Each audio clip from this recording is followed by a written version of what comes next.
السلام علیکم ورحمۃ اللہ وبرکاتہ۔ رب اشرح لی صدری ویسر لی امری واحلل عقدۃ من لسانی یفقہوا قولی۔ آج کا ہمارا سبق ہے ادغام بغیر گنہ۔ کل کے سبق میں ہم نے ادغام مال گنہ پڑھا تھا اور اس میں نے آپ کو بتایا تھا کہ ادغام مال گنہ کے 4 حروف ہیں، یا، واو، میم، نون، جن کا مجموعہ ینمو ہے۔ آج ادغام بلا گنہ۔ ادغام بلا گنہ کے معنی گنہ کے بغیر ملا کر پڑھنا۔ اس کے 2 حروف ہیں، ایک لام اور را۔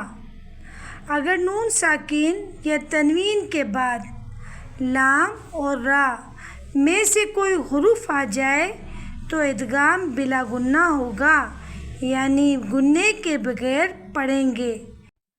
ادغام بلا گنہ کی وضاحت ہم دیکھتے ہیں بذریعہ نقشہ۔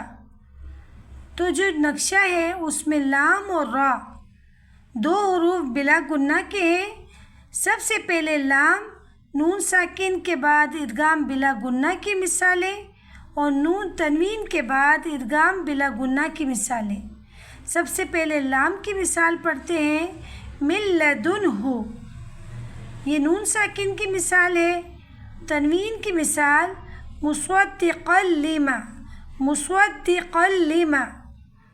اسی طرح را میں نون ساکن کے بعد ادغام بلا گنہ کی مثال من ربک، من ربک۔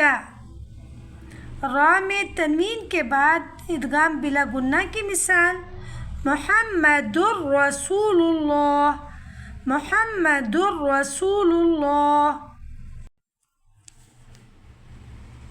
اگر نون ساکن کے بعد یا، واو، میم، نون میں سے کوئی حرف ایک ہی کلمے میں ہو تو ادغام نہیں ہوگا بلکہ اظہار کیا جائے گا۔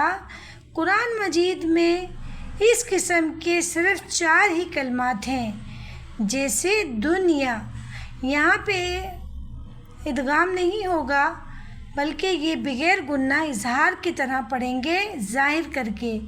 دنیا، قنوان، بنیان، صنوان۔